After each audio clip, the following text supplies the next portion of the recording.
King Charles has appeared to briefly lose his patience and The record updates at 9:14 on a grey London morning, and a single line of text changes inside a private estate ledger that the public almost never sees. A name comes off a list, not deleted in anger, not crossed out, just quietly not carried forward into the New Year's arrangements for the Duchy of Cornwall. The estate is worth more than $1 billion. It funds the working life of the man who will one day be king. And the name that no longer appears beside the words interior design belongs to Annabel Elliot, the older sister of Queen Camilla. Nothing is announced. No statement is read aloud. No reporter is called. The change simply exists, the way a closed door exists. And for a few weeks, almost no one outside the walls knows it happened at all. Then someone notices, and here is the strange part, the part that does not sit right. Officials describe the decision as routine. The work was finished, they say. The staff had learned what they needed to learn. According to public reporting, Prince William, now the Duke of Cornwall and the man holding the keys to the estate, simply did not continue the arrangement his father, King Charles III, had kept in place for years. Clean, administrative, over. Hi viewers, before we go deeper, tell me one thing in the comments. If you ran your family's business, would you keep a relative on the payroll out of loyalty, or let them go to keep things fair? One word, loyalty or fairness. I'm reading every reply. So here is what does not add up. If the decision was truly nothing, a paperwork tidy up between one office and another, why did it travel? Why did it reach the British press at all? Routine staffing changes inside royal estates happen constantly and die in silence. This one did not die. This one moved. It crossed from a ledger into headlines. And headlines do not chase boring things. Because Annabel Elliot was never just the decorator. She is the woman who stood close to Camilla long before there was a crown to stand beside. She was reportedly a companion at the Queen's side and an attendant at the coronation itself. When you remove a name like that, even gently, even with kind words, you are not closing a file. You are sending a message that the people who read messages for a living cannot ignore. A name like hers does not slip off a list by accident. So the question is no longer whether something changed. Something changed. The question is what kind of change it was, and whether the calm explanation was the truth or just the part everyone agreed to say out loud. Stay with me. Because the next thing we look at is not the name that came off the list. It is the silence from the one man who could have put it back. Forget for a moment that these people are related. Strip away the word sister. Strip away the marriage, the family dinners, the shared decades. Look only at the structure, the way an auditor would look at it, and the picture turns cold and sharp. The Duchy of Cornwall is not a piggy bank. It is a private estate established centuries ago that exists to fund the heir to the throne. For most of recent history, that heir was Charles. He ran it, he shaped it. He brought in the people he trusted, and among those people over the years was Annabel Elliot, whose design work touched properties connected to his world. That was the old order. And the old order ran for a long time. Then Queen Elizabeth II died, and the entire structure shifted in a single day. Charles rose to king. William rose to Duke of Cornwall, and with that title came control of the estate, its money, and every decision about who works on it and who does not. The son now holds the budget the father once held. That is not a feeling. That is a fact written into how the monarchy passes power down. This is why the story refuses to stay private. The duchy is a private estate, yes, but it is watched. Its accounts are reported. Its spending is studied.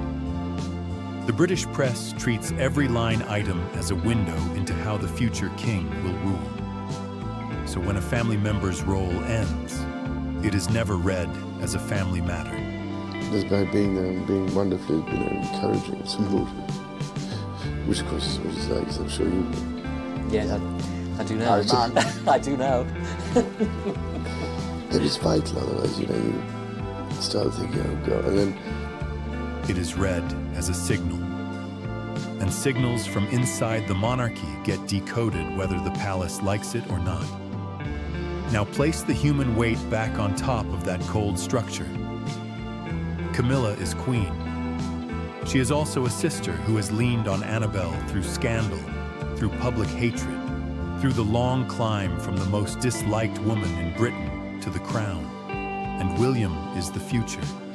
He is the man rebuilding the institution for a generation that demands transparency, that hunts for favoritism, that screams the moment a royal looks like they are handing jobs to relatives. Two forces, loyalty pulling one way, optics pulling the other. The danger here is not a shouting match. It is the opposite. It is what happens when a family decides the cleanest move is the quiet one, and discovers that quiet inside a monarchy is the loudest sound there is. Because nothing involving this family ever stays just family for long. 3 relationships sit on the table, and each one pulls against the other 2.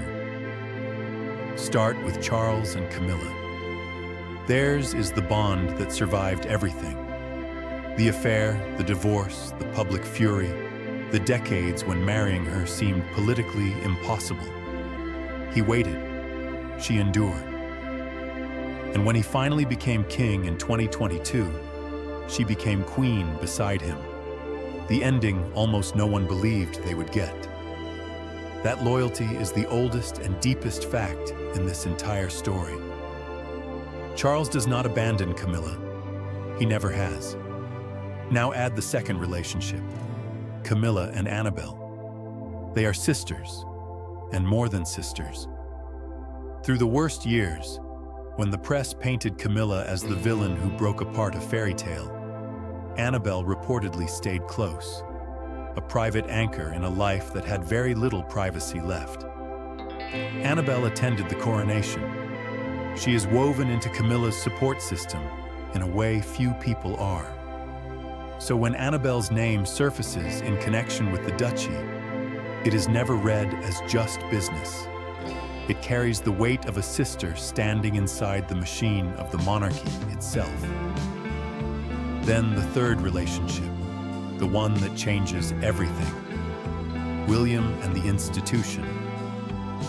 William is not loyal to the old arrangements. He is loyal to the future shape of the crown. He has spoken often about a leaner monarchy, a more modern one, a firm that cannot afford even the appearance of jobs handed out by blood.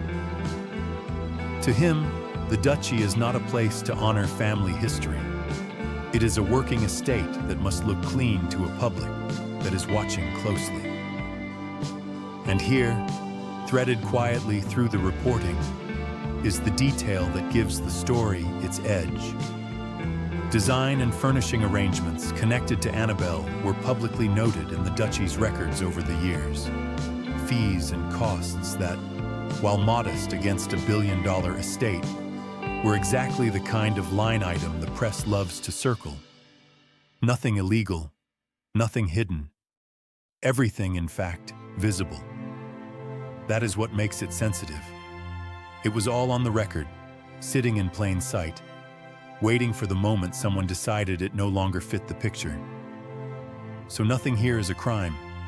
Everything here is a choice. 3 relationships. Partnership, the Prince and Princess of Wales, as a unique job. But what do you think the nature of your job really is?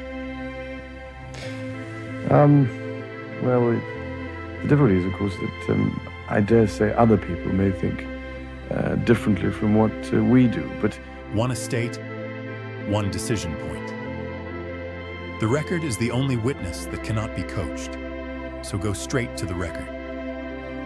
After 2022, control of the Duchy of Cornwall moves to William.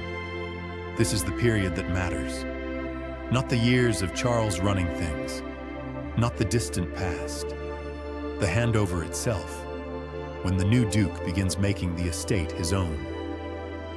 And somewhere in that transition, the arrangement involving Annabel Elliot does not carry forward. According to public reporting, she is not continued in the same design capacity she held under Charles. The official framing arrives calm and tidy. The role had run its course. The work was complete. Staff had absorbed what they needed from her. There was, the explanation insists, nothing personal in it. No judgment on her. No break in the family. Just a natural end to a job that no longer needed doing. Read on the surface, that holds. Roles end. Estates restructure. New leadership cleans house and calls it efficiency. If this were any other large private operation, the story would stop right here, unremarkable. But this is not any other operation, and the suspicion gap opens fast. Here is the gap. A completed role is finished. It is done. It does not keep generating conversation. You do not see the press returning to a routine staffing change months later, turning it over, asking what it meant. Yet that is exactly what happened. The British press kept circling it. Royal commentators kept naming it. A decision that was supposedly nothing behaved in public like something. And the record carries that quiet weight because of what it touched. The Duchy's accounts had, over the years, publicly reflected design and furnishing costs tied to Annabel. Visible, reported, never secret.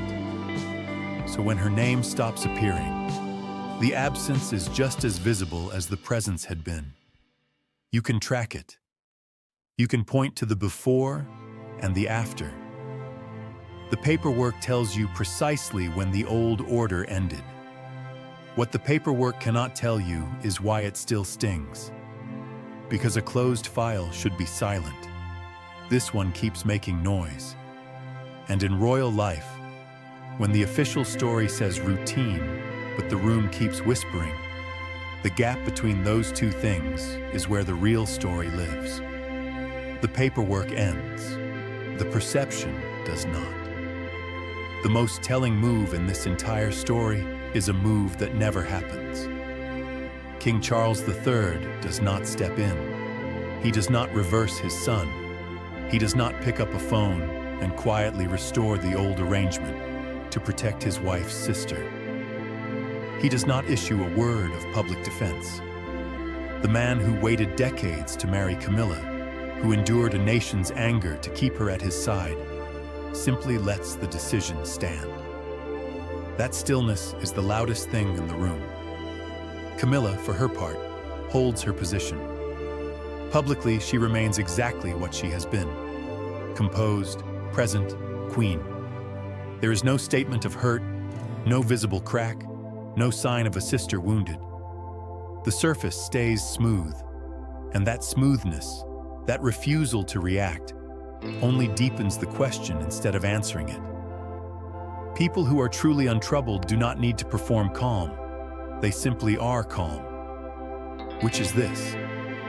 The media notices the shape of the silence and begins to fill it. This is how narrative tension forms inside a monarchy that almost never confirms anything. The palace gives nothing, so commentators build meaning from the gaps, from who stayed quiet, from what was not said, from the distance that appears where closeness used to be. The story stops being about a design role and starts being about a structure, about a family that suddenly behaves like an institution. And here the contrast turns stark. On one side sits family proximity, sisters, a husband, decades of private loyalty. On the other sits institutional separation, a working estate, a future king, a public that punishes the appearance of favoritism. For years, those two things lived together comfortably. Now, in full view, they are being pulled apart, and no one is pretending otherwise. This is what the royal world calls an optics problem, not a scandal. No, don't take the horrible glasses away. No, don't do that. I couldn't bear it. Not a crime. Just a situation where the truth and the appearance of the truth refuse to match, and where the appearance, in the end, is the only thing the public ever gets to see. William seems to understand this better than anyone. Each choice he makes now sets the tone for a reign that has not yet begun. So Charles says nothing. Camilla shows nothing. William changes everything. And that silence becomes louder than any statement the palace could ever have released. Stop looking at the design role. It was never the real story. Here is the shift that changes everything you have read so far. The decision about Annabel Elliot was never really about a job, a budget line, or who picks the curtains for a duchy property.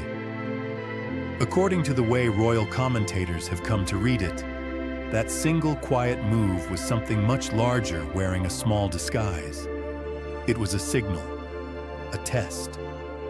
A future king quietly drawing a line and watching to see if anyone would cross it back. Because William is not just managing an estate, he is rehearsing a reign. Royal biographers have long debated whether the Duchy of Cornwall functions as a kind of training ground, a private kingdom where the heir learns to rule before the crown ever touches his head. Every choice he makes there is practice. Every line he holds is a muscle he is building for the throne. And in that light, declining to continue a family-linked arrangement stops looking like staffing and starts looking like a statement of how he intends to govern. Cleanly, at a distance, with no soft spots for blood. Now feel the weight that puts on Charles. The king sits between two loyalties that cannot both win. On one side stands Camilla and the family network that carried him through the hardest decades of his life, the people who never left. On the other stands the institution itself, and the son who must protect it long after Charles is gone. To defend Annabel would be to defend the old way. To stay silent is to bless the new one. There is no move that costs him nothing. And this is where the human story turns almost unbearable. From a public relations standpoint, experts point out that the monarchy survives on one fragile thing: public trust. Not love, not tradition, trust. The belief that this family earns its place rather than simply helping itself. William appears to understand that the smallest appearance of favoritism in this generation is a crack that can sink the whole ship. So he closes it. Even when closing, it costs his own stepmother's sister. That is the cold logic underneath the warm family photos. Loyalty is real, but loyalty does not run the institution. Continuity does. So the decision was never personal, and that is exactly what makes it land so hard. A personal grudge would be human, forgivable, small. This was bigger. This was a future monarch deciding in advance what kind of king he refuses to be. And once you see it this way, the story stops being personal and starts being a blueprint. The palace watchers see it before the public does. The way trackers read a trail, the rest of us walk straight past. In the months after the change, royal commentators begin noticing a pattern, and they start saying it out loud. According to reports circulating in the British press, the shift around Annabel Elliot was not an isolated event. It fit a wider direction, a steady, deliberate move toward what observers describe as a cleaner, leaner structure under William.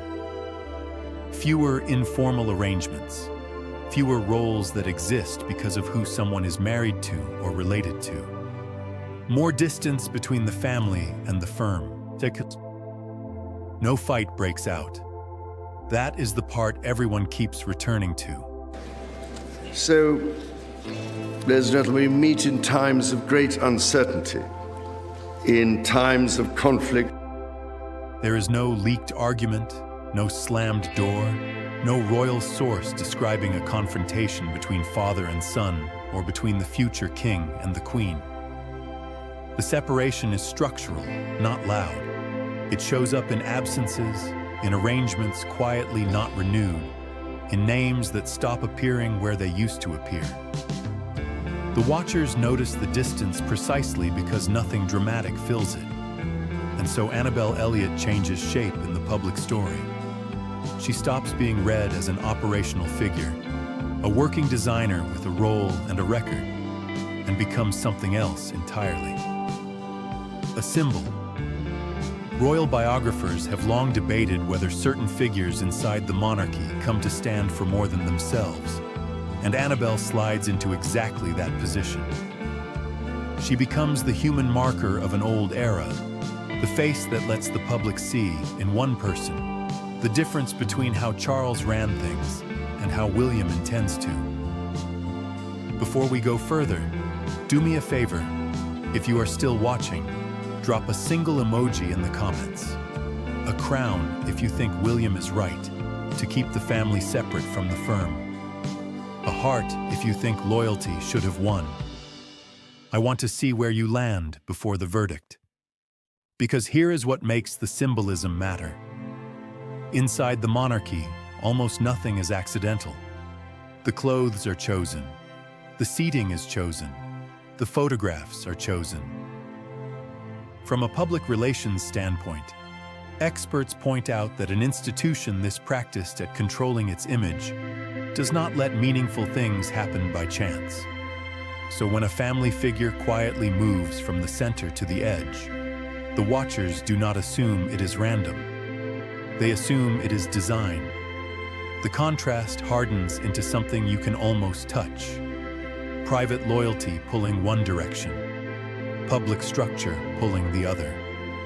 And a woman who used to sit at the meeting point of both, now standing for the gap between them. Because symbols inside the monarchy are never an accident. The hardest part of this story is the part no one is allowed to see. Picture Camilla in the position she now holds. She is queen, one of the most public roles on earth. Every expression studied, every absence measured. And she is also a sister, watching a person from her own private world move quietly out of the family's working life. Those two roles do not sit easily together. One demands she show nothing. The other gives her every reason to feel something. According to the way royal observers read her, the strain lives entirely in that gap, where the queen cannot afford to be the sister. She gives the public a calm face. She always has. And Charles holds his own difficult line. He is the stabilizing monarch, the one whose entire job in this season of transition is to keep the institution steady and visibly united. A king who publicly defends one family member against his own heir creates a story of division. And division is the one thing the monarchy cannot survive in plain view. So he absorbs it. He lets the new order stand and keeps the surface smooth, even if the cost lands somewhere private and unseen. William, meanwhile, simply keeps moving forward. He does not gloat. He does not explain. He holds the future-facing authority that comes with the duchy and the throne ahead of it. And he lets his choices speak in the only language the institution respects. Action, not argument. Now sit with the emotional cost, because this is where the story stops being about power and starts being about people. Royal biographers have long debated whether modernization always carries a private price, paid quietly by the family members who get reorganized out of the center. Family proximity reduced by institutional hierarchy. closeness traded for cleanliness. The people who were once simply relatives now sorted by what the firm can and cannot afford to be seen doing. And the public sees almost none of it. That is the cruel design of it all. What reaches us is the calm, the smiles, the steady appearances, the united front on the balcony. What we do not see is whatever shifted underneath, the small, permanent rearrangement of who stands where in a family that is also a corporation, that is also a crown. Here is the quiet truth experts keep returning to. A change like this does not reverse. Once the structure moves, it stays moved. The old informal closeness, once it is gone from the working machine, does not come back just because everyone still loves each other. The love can survive. The arrangement cannot. And the real impact never appears in any official statement the palace will ever release. He is not king yet, and he is already ruling. That is the thing that should stop you cold about William, the Duke of Cornwall. He holds no crown. His father sits the throne, healthy enough to reign, fully in command of the title. And yet the shape of the next monarchy is already forming under William's hands, choice by choice, before his reign has officially begun. According to reports circulating in the British press, he is using this in-between season, heir, not yet king, to set expectations early, so that by the time the crown arrives, the rules are already his. And he is not setting them alone. Catherine, the Princess of Wales, stands beside him as the stabilizing influence of the monarchy's future, the figure observers increasingly describe as its steadying public heart. Together, they project a particular kind of crown, modern, disciplined, careful with money, careful with appearances. Royal biographers have long debated whether this generation is deliberately building a slimmer, more transparent institution, one designed to survive a public that no longer accepts privilege on faith alone. The Annabel Elliott decision fits that blueprint perfectly. It points toward a future with fewer informal, family-linked arrangements, fewer of the quiet roles that once filled the spaces around the crown without anyone asking too many questions. From a public relations standpoint, experts point out that this is precisely how William signals the difference between the monarchy he inherited and the one he intends to leave behind. Distance, efficiency, daylight where there used to be shadow. So the transition everyone is waiting for, the one that supposedly begins at a coronation, is already happening. Not in a ceremony, in 1,000 small administrative choices made years ahead of time. The monarchy is evolving before the crown ever changes heads, and the public is only beginning to notice the new shape taking form. Because the future king is already rewriting the rules, quietly, completely, and long before anyone hands him the pen. Lay the whole case out one final time, and watch how cleanly the pieces lock together. It begins with a transition, control of the Duchy of Cornwall passing from Charles to William in 2022. It moves to a decision. Annabel Elliott's design arrangement quietly not continued, framed by officials as routine and complete. It deepens into a silence. Charles declining to reverse it, Camilla showing no public crack, the palace offering nothing. And it ends in an interpretation. Royal watchers reading that silence as a signal, and a small staffing change reshaped into evidence of a power shift already underway. So here is the honest verdict, and it matters. There is no verified scandal here, no crime, no proven betrayal. According to public reporting, everything was visible, lawful, and explained. What remains is not wrongdoing, but structure, the implications underneath the calm. And those implications point in one clear direction. This was never a family feud. It was the friction between modernization and tradition, playing out in the one place the monarchy lets such things play out, which is quietly and almost entirely off the record. Read it closely, and it reveals less about personal conflict than about succession psychology, about what a future king believes the crown must become, and what he is willing to let go of to get there. Loyalty built the old order. Continuity is building the new one. And the space between those two forces is exactly where Annabelle Elliott's name came off the list.